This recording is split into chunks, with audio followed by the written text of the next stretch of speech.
Good morning, everyone. I'm Riley King, and welcome to my morning news report right here on the Riley King Network. Let's begin. Senate votes to end government shutdown. House votes next. The Senate passed a sweeping budget deal in the early hours of Friday morning, but did not before the government technically ran out of money at midnight Thursday, triggering the second shutdown in less than a month. The Senate, which began voting at 1:30 a.m. Friday, approved the deal 71 to 28. This shutdown could be just hours long and cause minimal disruption if the House follows suit, and later Friday morning also passes the 2-year budget package, which includes funding to keep the government running through March 23rd. And as we're speaking right now, they are in the middle of voting. The House is in the middle of voting. I'll show you that live video in a little bit.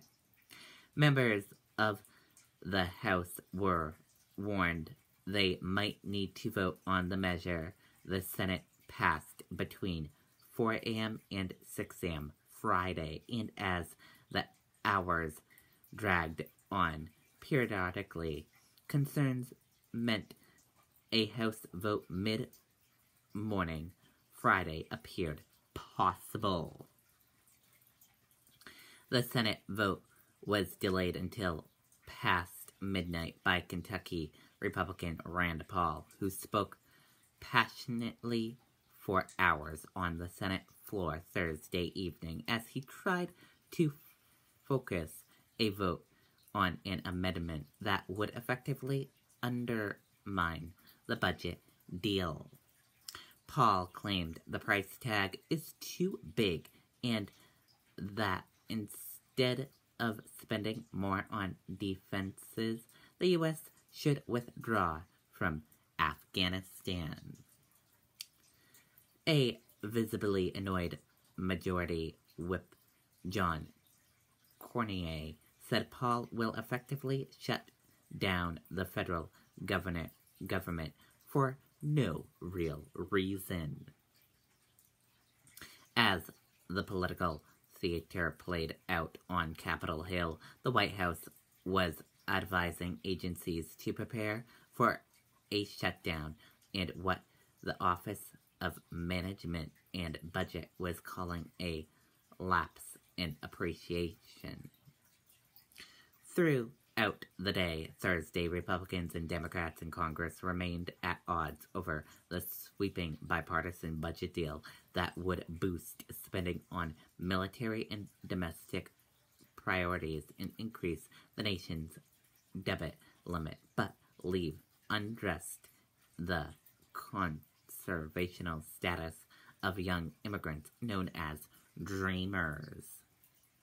The Senate delay meant more time for liberal Democrats and Republicans, fiscal hawks in the House, to whip up vote against the bill in their chamber. They oppose it on concerns over immigration and defects, respectively. The 2-year budget deal would lift caps on defense and non-defense spending by $300 billion over 2 years. It also includes $6 billion to fight the opioid crisis, $5.8 billion for child care development block grants, $4 billion for veterans medical facilities, and $2 billion for medical research, and $20 billion to augment existing infrastructure program, and $4 billion for college affordability. The measure would extend government funding at current levels until March 23rd to allow lawmakers to finalize details on the spending in the separate measure. As part of the deal, lawmakers would also raise the nation's debt limit into 2019, avoiding the risk of a potential default. Democrats, disappointed that the measure does not address the status of Dreamers, have protested the spending package and their potential loss of leverage in future immigration negotiations if it goes through. House Minority Leader Nancy Pelosi says she will vote against it. Many lawmakers of both parties privately signaled the expectations that the bill will pass, but a razor-thin margin. The uncertainty was keeping the Capitol on edge. White House Principal Deputy Press Secretary Raj Shah said the president is also concerned about spending in Washington, but the White House supports the bipartisan budget agreement. Shah said the White House will be releasing a budget on Monday. The budget does not move us towards a path of restoring fiscal responsibilities. It reduces our deficit by trillions of dollars, said Shah. Including in the White House's budget will be the next tax reform bill and other priorities for the administration. And as we are speaking right now, the House reconvenes following Senate to vote on spending bill. I'll show you that live video for you guys. Could Michaela DePrince use the Chase mobile app to pay practically anyone at any bank, all while performing the grandest grand jeté? She could, but in real life she pays her sister for that sweater she stained. Chase, make more of what's yours. Yeas are 224, the nays are 185. The previous question is ordered. The question is...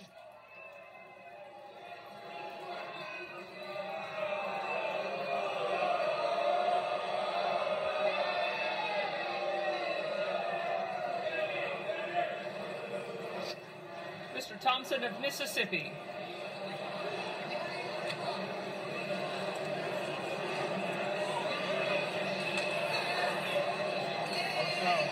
Mr. Thompson of Mississippi votes no.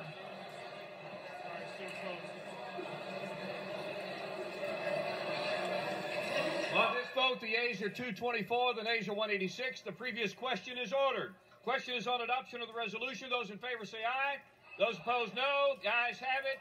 No. New York. Mr. Speaker, I request the yeas and nays. Yeas and nays are requested. Those favoring a vote by the yeas and nays will rise. Sufficient number having risen, the yeas and nays are ordered. Members record their votes by electronic device. This is a 5-minute vote.